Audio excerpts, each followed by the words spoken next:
Welcome to Due Process. Hi, I'm Brigid Rowe. I'm Kathleen Dwyer. And I'm Mikiel Singh, and I'm wearing sunglasses because I'm coming to you outdoors in DC, right from where our capital is and our Washington Monument. And Virginia's over there. Just need to know that it's there. It's pretty cool to know. But today we do have this special episode for you because we're going to show you 3 features and tools on Lexis that our clients find to be extremely helpful, and they're very appreciative after we show it to them.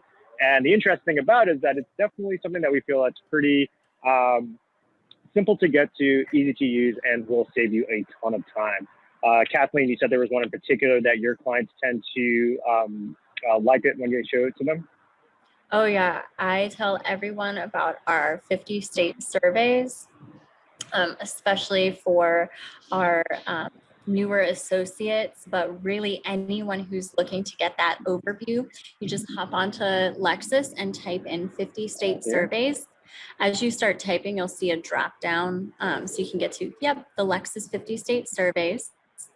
And let's into one that everyone will be excited about, all of our attorneys looking to bill.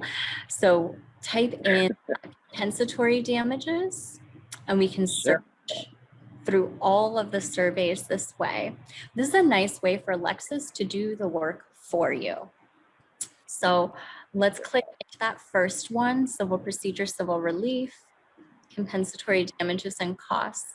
And rather than you yourself going through every single state and comparing all of the statutes, Lexis has done this for you. So you get your federal and state overview, and you can look at that, but then you have this nice, easy to use box where you have what state you're in, the relevant statutes and regulations, and then just a quick summary of the non-economic damages as well as costs. So you can quickly compare in this one table all of your states. Yeah, I love that. And I really love that how all of the codes and information you need are hyperlinked. And that actually leads me to my favorite tool to show attorneys, which is Code Compare. So if we can click into Indiana, my home state, what up Midwest, and and click this into one okay right here? Perfect. All right. And now, so we're in this Indiana statute, and something that my clients always ask is that they want to see an archived version of the statute. Typically when you read— I want to ask, why does Indiana statutes look like lock combinations? That's, good old Indiana. I wish I could speak to the logic behind that, but that's just, we like to make it, when you do legal research, just like Da Vinci Code style kind of searching. No. In Indiana and all the jurisdictions where I have clients, they're always asking, how can I find an older version of this code?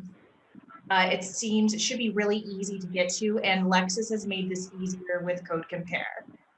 So on the right-hand side of the screen, you can see compare versions. Click there. And this is going to take you to our Code Compare screen on Lexis Plus. And this will give you the current effective version of the statute on the left.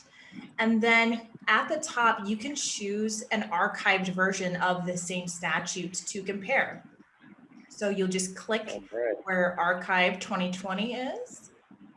And you'll get a favorite year in mind? Let's do 2012. So I wanted to click compare version. Yeah, and just click there, and then we can get a comparison of the differences between the current and whatever year you choose. And on the left, you can see there's this toolbar, and anything in green is going to show you where something was added.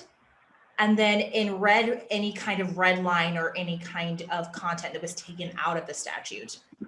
So you can go down, you can see where anything was taken out and everything that was added since 2012.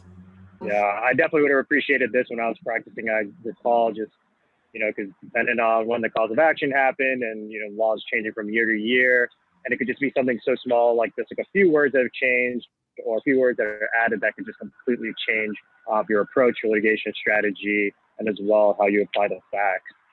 Absolutely.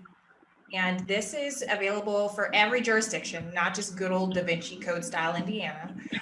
So you can check out this code compare. It's available on all of our statutes on Lexis. Nice. All right. So that'll lead us to the third feature that we're going to show, which I can say I definitely thought about when I recently read an article about the DC courts forbidding the use of garamond font in pleading.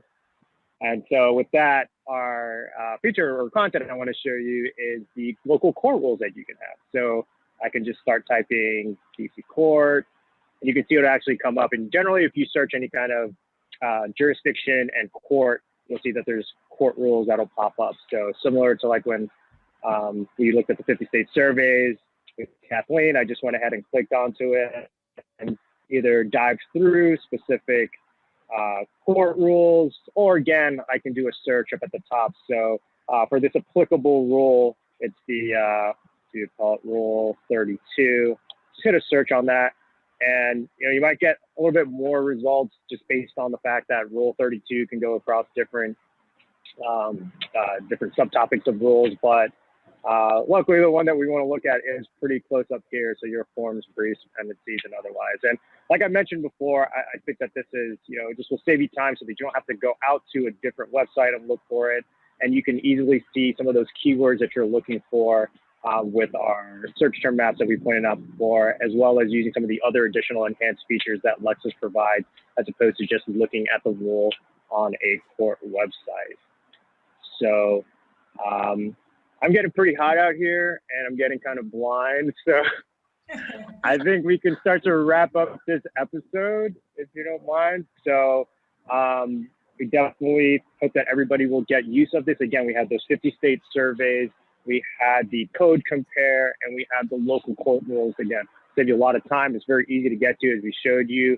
And it'll definitely make, in terms of any kind of litigation strategies or things like that, go a little bit faster and smoother because you're able to get to the information that you need quicker. Anything else to add, Brigid or Kathleen? Sounds good to me. Get in some shade. All right, I will. Thanks, everybody, for joining. We'll see you on the next episode. Thank you.